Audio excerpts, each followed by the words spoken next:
Pertanyaan ketiga, Bunda, tentu ini satu tema kajian tersendiri ya. Nanti mungkin bisa dicari di YouTube kami tentang kajian manajemen masjid, dan sekarang sedang berjalan.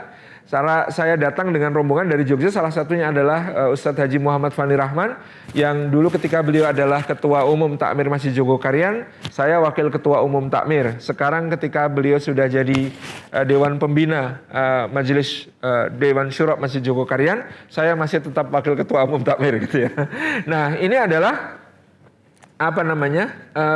Kalau tentang anak dan remaja, memang Masjid Jogokarian ini silahkan Bapak. Jazakumullah khairan atas kebersamaannya, cukup lama bersama kami di sini. Terima kasih sekali. Jadi memang kita mendesain masjid yang ramah anak dan remaja. Masjid ramah anak dan remaja ini tentu perlu strategi-strategi khusus.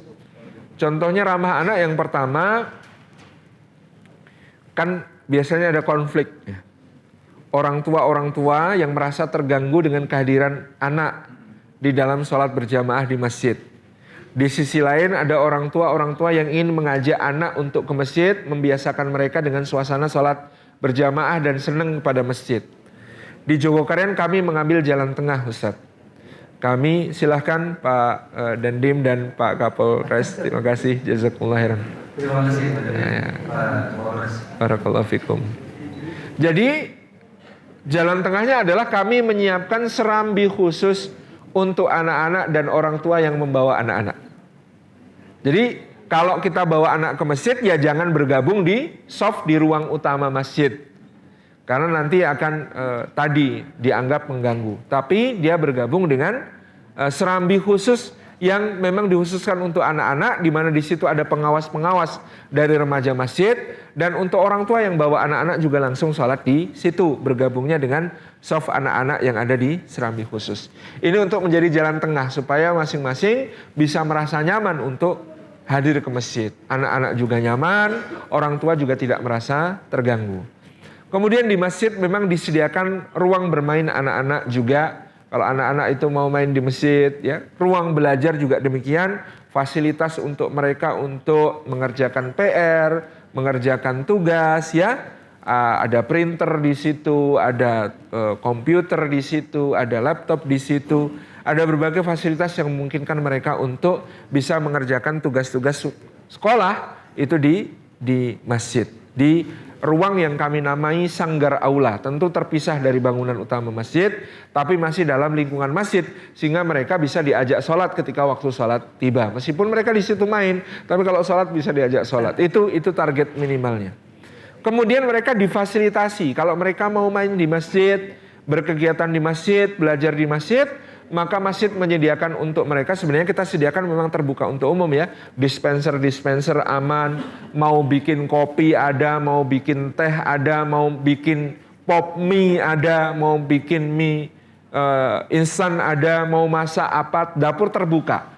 Mereka bisa membawa bahan makanan juga dari rumah selain yang disediakan di masjid, untuk bisa dimasak di masjid, makan bareng teman-temannya.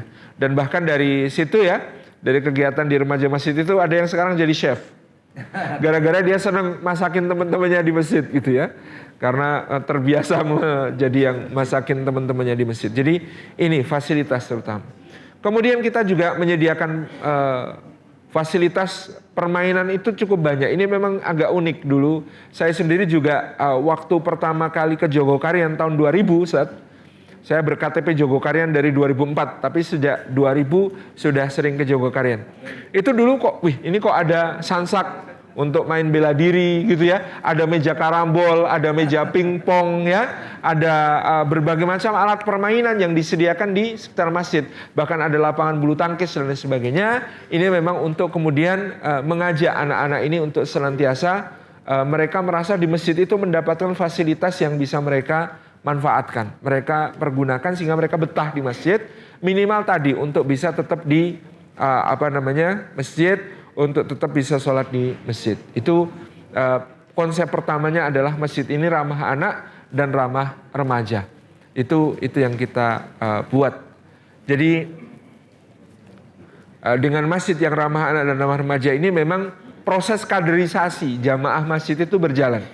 kita membina generasi anak-anak yang disebut himpunan anak-anak masjid, kita membina remaja, tapi di antara anak-anak TPA dengan remaja ini kan biasanya ada missing generation.